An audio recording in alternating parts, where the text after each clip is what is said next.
তাহলে আজকের আমাদের 3 নম্বর দিনে পার্ট 3টা শুরু করছি, দ্য নাইট ট্রেনের দেউলি বাই রাস্কিন বন্ড। সবাই ভালো করে বই দেখো, যেগুলো আন্ডারলাইন করতে বলবো আন্ডারলাইন করে নেবে, তার মধ্যে থেকেই তোমরা কিন্তু এমসিকিউ জানা পাবে। দেখো, this time I did not forget her. এইবার দিস টাইম, এইবার কি হলো না, আমি তাকে কিন্তু ভুললাম না। তাহলে আগের বারে কি বলেছিল, যখন গ্র্যান্ড মাদারের বাড়িতে গিয়েছিল বলেছিল যে তার যে স্মৃতিটা, মেয়েটার স্মৃতিটা, সেটা আস্তে আস্তে ব্লার বা ডিস্ট্যান্স হয়ে যাচ্ছে, তার থেকে দূরে চলে যাচ্ছে বা আবছা হয়ে যাচ্ছে। কিন্তু এবারে তিনি কি বলছেন, এবারে বলছেন যে this time I did not forget her. এবার কিন্তু আমি তাকে আর ভুললাম না। She was with me for the reminder of the journey. সেই মেয়েটি আমার সঙ্গে থেকে গেল পুরো যাত্রাটাই, মানে বাকি যে যাত্রাটা ছিল, অর্থাৎ ওই দেউলি থেকে আর তার ডেস্টিনেশন পর্যন্ত, সেই পুরো যাত্রাটাই তার সঙ্গে কি হলো না, মেয়েটা যেন থেকে গেল, মেয়েটার স্মৃতি। অ্যান্ড ফর লং আফটার, আরও অনেক সময় পরে পর্যন্ত। অল দ্যাট ইয়ার, পুরো সারা বছরটা, অল দ্যাট ইয়ার মানে ওই যে বছরটা, ওই পুরো বছরটা, she was a bright living thing. সেই মেয়েটি ছিল আমার কাছে কি একটা উজ্জ্বল এবং লিভিং থিং, যেন একটা জীবন্ত বস্তু, মানে একদম প্রাণবন্ত। ঠিক আছে, অর্থাৎ তিনি ভোলেন তার স্মৃতি, সেই মেয়েটির স্মৃতি তার মনের মধ্যে খুব উজ্জ্বলভাবে ছিল, সেটাই বললো যে bright living thing. And when the college term finished, যখন কলেজের পরীক্ষা টরীক্ষা শেষ হলো, I packed in heist. Heist মানে কি, দ্রুততার সঙ্গে, শীঘ্রই তিনি সব গুছিয়ে নিলেন, প্যাক করে নিলেন। And left for Dehra earlier than usual, স্বাভাবিকের থেকে তিনি কি করলেন না, দেহেরার জন্য একটু আগেই বেরিয়ে পড়লেন। অর্থাৎ প্রথমেই বলেছে, বলো তো তোমরা, যে কখন গ্র্যান্ড মাদারের বাড়িতে যেত, ঠিক মেয়ের প্রথমে, আর ফিরতেন কখন তিনি, মানে আর্লি ইন মে আর লেট ইন জুলাই, এটাই তো। তাহলে মেয়েরও আগে, কলেজ টার্ম শেষ হয়েছে সবে মাত্র, হয়তো ফেব্রুয়ারি, মেবি ফেব্রুয়ারি মার্চের মধ্যে শেষ হয়ে যাওয়ার পর উনি শীঘ্রই সমস্ত কিছু দ্রুততার সঙ্গে গুছিয়ে নিলেন এবং বেরিয়ে পড়লেন। কার জন্য, তার ঠাকুমার বাড়ি যেখানে দেহেরা, সেই দেহেরার উদ্দেশ্যে বেরিয়ে পড়লেন। ব্যাস। My grandmother would be please at my eagerness to see her. আমার যিনি ঠাকুমা ছিলেন তিনি নিশ্চয়ই খুশি হবেন, মানে ওই যাওয়ার যে সিদ্ধান্ত, তিনি খুশি হয়েছিলেন যে এটা দেখে যে তার দেখার ইচ্ছে আমার খুব হয়েছে। কিন্তু প্রকৃতপক্ষে এটা বুঝতে পারেননি যে তার নাতির কিন্তু দেহেরার উদ্দেশ্যে এবং তার দেখার উদ্দেশ্যে কিন্তু মন বিচলিত হচ্ছে না, মন বিচলিত হচ্ছে কখন যাব ওই ছোট্ট স্টেশন দেউলিতে এবং সেই মেয়েটার সঙ্গে দেখা করব। ঠিক আছে, অথচ গ্র্যান্ড মাদার হয়তো ভাবছেন যে বাহ, নাতি আমার কথা খুব মনে করছে, আমার সাথে দেখা করবে বলে এখন সবসময় আসে মে মাসে, এখন মে মাসের আগেও চলে আসছে। কিন্তু সেটা অরিজিনাল রেজাল্ট ছিল না। কেন, অথর কি চাইছিলেন যে কখন আমি দেউলিতে গিয়ে ওই মেয়েটার সঙ্গে সাক্ষাৎ করব, মেয়েটাকে দেখব। I was nervous and anxious as the train due into Deoli. আমি খুব দুর্বল অনুভব করছিলাম এবং খুব চিন্তা অনুভব করছিলাম, চিন্তিত ছিলাম, anxious. As the train due into the Deoli, যখন কখন না, যখন ইনটু দেউলি, দেউলি নামক ওই ছোট্ট স্টেশনটাতে ট্রেনটা আস্তে আস্তে ঢুকছিল। মানে উনি আসছেন তো প্লেন্স থেকে, এর আগে বলেছে সমতল জায়গা থেকে, তাই এবার দেউলিতে যখন ট্রেনটা আস্তে আস্তে ঢুকছে, he felt very nervous and very anxious. খুব চিন্তা অনুভব হচ্ছে এবং খুব একটা টেনশন উপলব্ধি করলে যেরকম আমাদের নার্ভাস ফিল করি আমরা, ঠিক সেই রকম হচ্ছে। কেন, তার কারণ মেয়েটার সঙ্গে সাক্ষাৎ করার জন্য, তাই না? দেখো, because I was wandering what I should say to the girl and what I should do. তার কারণ আমি চিন্তা করছিলাম, আই ওয়াজ ওয়ান্ডারিং, ভাবছিলাম কি, যে আমি মেয়েটার সঙ্গে কিভাবে কথা বলবো, মানে কীভাবে কথা বলা উচিত, I should say to the girl, মেয়েটাকে কী বলবো, এবং হোয়াট আই শুড ডু, আর আমি কি করব, বুঝতে পারছি না। মেয়েটার সামনে যখন যাব তখন আমি কি করব, কি বলবো, এই নিয়ে যেন খুব চিন্তিত ছিলাম, খুব নার্ভাস অনুভব করছিলাম। আই ওয়াজ ডিটারমাইন্ডেড দ্যাট, আমি মনস্থির করেছিলাম যে আই উডন্ট স্ট্যান্ড হেল্পলেসলি বিফোর হার, আমি কিন্তু অসহায়ভাবে তার কাছে গিয়ে দাঁড়াবো না, সামনে হ্যাংলার মতো গিয়ে দাঁড়াবো না। ঠিক আছে, যাই পারে করি আর না করি, অন্তত তার সামনে স্মার্টলি অ্যাপিয়ারেন্সটা নিয়ে যাবো, আমার নিজের জায়গাটা, উপস্থিতিটা সেখানে যারা স্মার্টলি ভাবে যাব, গিয়ে হেল্পলেসলি চুপচাপ কিছু বলবো না, কিছু করবো না, চুপচাপ দাঁড়িয়ে থাকবো, একেবারেই না, সেরকম হবে না। Hardly able to speak or do anything about my feelings. না, আমার অনুভূতি নিয়ে আমি কিছু করতে পারছিলাম না, কিছু বলতে পারছিলাম না, এরকম একটা ব্যাপার। মানে আমি অনুভূতিটা নিয়ে বুঝতে পারছি না আমি কি করব, কি বলবো। কিন্তু আর যাই হোক, এটুকু আমি ডিটারমাইন করেছিলাম যে আমি গিয়ে তার সামনে কিন্তু অসহায়ভাবে দাঁড়াবো না, হেল্পলেসলি দাঁড়াবো না। কিছু করতে পারি আর না বলতে পারি, কিন্তু স্মার্টলি গিয়ে দাঁড়াবো, এটা তিনি বললেন। The train came to Deoli. ট্রেনটি দেউলিতে এলো। And I looked up and down the platform. আমি প্ল্যাটফর্মের এপার ওপার চারপাশে চারদিকে দেখতে লাগলাম। But I could not see the girl anywhere. আমি মেয়েটিকে কোথাও দেখতে পেলাম না। I opened the door. আমি দরজাটি খুললাম and stepped off the footboard. এবং পাদানি দিয়ে, ট্রেনের যে পাদানি থাকে সেই পাদানি দিয়ে নেমে চলে গেলাম স্টেশনের দিকে মেয়েটাকে দেখার জন্য। দেখতে পাচ্ছিলাম মেয়েটাকে। I was deeply disappointed. আমি ভীষণভাবে, গভীরভাবে মর্মাহত হলাম বা হতাশা হলাম। ডিসঅ্যাপয়েন্টেড, হতাশাগ্রস্ত হওয়া। And overcome by a sense of foreboding. একটা দুশ্চিন্তা আমাকে গ্রাস করলো, একটা দুশ্চিন্তা গ্রাস করলো। মেয়েটাকে দেখতে পাচ্ছে না, তার যে চিন্তা, সেই দুশ্চিন্তাটা তাকে গ্রাস করলো। ঠিক আছে, মানে ব্যাড থিঙ্কিং, ফরবিডিং, চিন্তা করা, বাজে চিন্তা করা, এরকম একটা দুশ্চিন্তা। আই ফেল্ট, আমি অনুভব করলাম, I had to do something.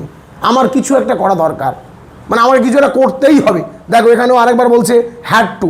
আমি বলেছি হ্যাড টু, হ্যাভ টু, ঠিক আছে, এই জিনিসগুলো কি প্রেশারাইজ করার জন্য। I had to do it, মানে আমাকে এটা করতেই হবে, তাহলে আমাকে কিছু একটা করতেই হবে। সো এবং তাই কি হলাম না, I ran up to the station master. আমি দৌড়ে চলে গেলাম কার কাছে? Station master. সেখানে কটা স্টেশন মাস্টার? একটা, এবং তার ঘর কটা ছিল? একটা, আগেই বলা হয়েছে। ব্যাস, সেখানে চলে গেলেন।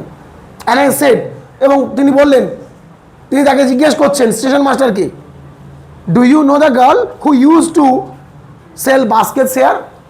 দেখো আবার ইউজ টু, কিছু অভ্যাসগত কথা বলতে ব্যবহার করা হয়। বলছি যে আপনি কি চেনেন ওই মেয়েটিকে, যে মেয়েটি স্বাভাবিকভাবে এখানে আসতো কি করতে না, ওই ঝুড়ি বিক্রি করতে?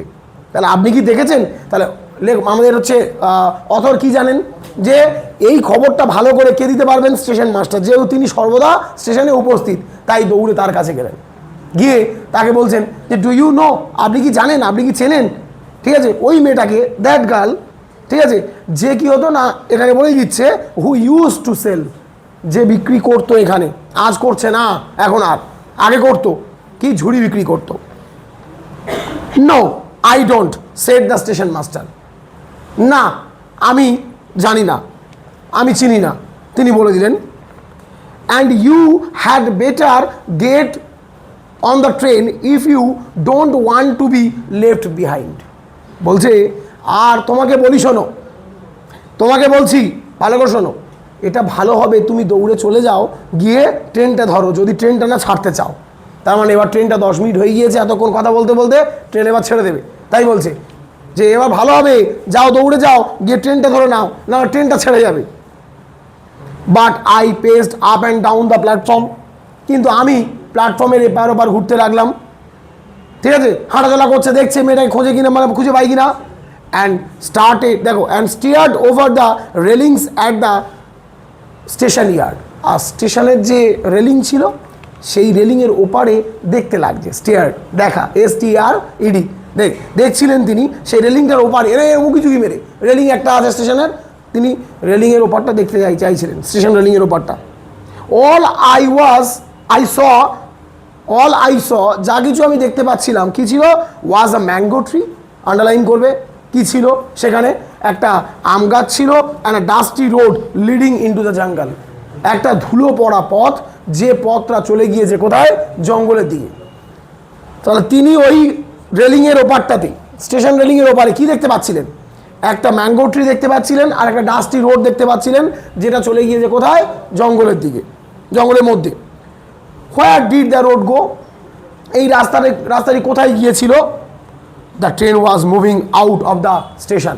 এইসব ভাবছেন তিনি, দেখছেন এমন সময় ট্রেনটা আস্তে আস্তে কী হচ্ছে? স্টেশন দিয়ে বেরিয়ে যাচ্ছে। And I had to run up the platform. দেখো আমাকে দৌড়তে হলো আবার প্ল্যাটফর্মের উপরে ওঠার জন্য। And jump for the door of my compartment, আমার কম্পার্টমেন্টের দরজাতে লাফাতে হলো। ট্রেনটা রানিং হয়ে যাচ্ছে আস্তে আস্তে, তিনি দৌড়ে প্ল্যাটফর্মে উঠে দৌড়ে গিয়ে নিজের কম্পার্টমেন্টের দরজা লাফিয়ে উঠলেন। দেন তারপর as the train gather speed, ট্রেনটি যখন তার গতি বাড়াচ্ছিল and rushed through the forest, দৌড়ে প্রবেশ করছিল, মানে গতিতে প্রবেশ করছিল জঙ্গলের মধ্যে, I sat brooding in front of the window, আমি জানালার কাছে বসে, ব্রুডিং মানে থিঙ্কিং, ভাবা, এই ওয়ার্ডগুলো ম্যাচিং পড়তে পারে, ঠিক আছে। তা চিন্তা করছিলেন তিনি কি না, কার জন্য, ওই ভাবছিলেন তিনি যে কি হবে না হবে, sat brooding in front of the window, জানালার সামনে বসে তিনি ভাবছিলেন। What could I do about finding a girl, আমি কি করতে পারি মেয়েটিকে খোঁজার জন্য। I had seen only twice, আমি শুধুমাত্র তাকে দুবার দেখেছি। Who had hardly spoken to me, যে আমার সঙ্গে খুব কমই কথা বলেছে। And about whom I knew nothing, যার সম্পর্কে আমি কিছুই জানি না, অ্যাবসলিউটলি নাথিং, একেবারে কিছু জানি না। বাট ফর হোম, কিন্তু যার জন্য I felt a tenderness and responsibility that I had never felt before, কিন্তু যার জন্য একটা টেন্ডারনেস, একটা মায়া কাজ করছে তার, ঠিক আছে, একটা মায়া আর রেসপন্সিবিলিটি এবং কি তার দায়িত্ববোধ কাজ করছে মেয়েটার জন্য। অল্প দেখা কিন্তু তার মধ্যে এত তার আকর্ষণ বেড়ে গিয়েছে, ঠিক আছে, মনের একটা মিল ঘটে গিয়েছে তার সাথে, হয়তো তিনি বলতে চাইছেন যার জন্য আমার একটা মায়া কাজ করছে, আমি যেন নিজেকে একটা ভাবছি যে এটা আমার দায়িত্ব, মেয়েটা কি খোঁজার, মেয়েটা কোথায় গেল, কোথায় চলে গেল, তাই বলছে যে টেন্ডারনেস আর কি, তার সঙ্গে টেন্ডারনেস আন্ডারলাইন করে রাখো, ঠিক আছে, একটা মায়া কাজ করছে আর রেসপন্সিবিলিটি, দায়িত্ব কাজ করছে। That I had felt never, বলছে that I had felt before, যেটা আমি কখনো নেভার ফেল্ট বিফোর, এর আগে কখনো আমি এটা অনুভব করিনি। My grandmother was not pleased with my visit after all, আমার ঠাকুমা কিন্তু আমার যাওয়াতে খুব একটা খুশি হলেন না। এই ভাবছিলেন যে খুশি হবে, কেন খুশি হননি দেখো, because I didn't stay at her place more than a couple of weeks, আমি তার বাড়িতে 2 সপ্তাহ বেশি থাকলাম না, only couple of weeks, couple of weeks মানে কি 2 সপ্তাহ, ওকে, আর সেখানে থাকতো ক মাস, প্রায় 2 মাস থাকতো, মনে পড়ে কতদিন থাকতেন, 2 মান্থস, ব্যাস। আই ফেল্ট রেস্টলেস, আমি একটু বিশ্রামহীন উপলব্ধি করছিলাম। অ্যান্ড ইল অ্যাট ইজ, অস্বস্তি উপলব্ধি করা, কার জন্য অস্বস্তি না, ওই মেয়েটার জন্য। So I took the train back to the plains, আমি আবার সেখান থেকে ট্রেন ধরলাম আমার সমতল ভূমিতে ফিরে আসার জন্য। Meaning to ask further questions of the station master at Deoli, তার মানে আরও কিছু বেশ প্রশ্ন করব বলে, কাকে, ওই দেউলির যে স্টেশন মাস্টার ছিল, স্টেশন মাস্টারকে আরও কিছু প্রশ্ন করব, মানে ওই একটা প্রশ্ন করে ঠিক তার মন ভরেনি, আরও কিছু প্রশ্ন করতে তিনি চাইছেন। তাহলে থার্ড পার্টটা এটুকু থাক, ঠিক আছে, আর আমাদের আর একদিন হলে শেষ, সেটা এখান থেকে এইটুকু হলেই শেষ হয়ে যাবে, ঠিক আছে।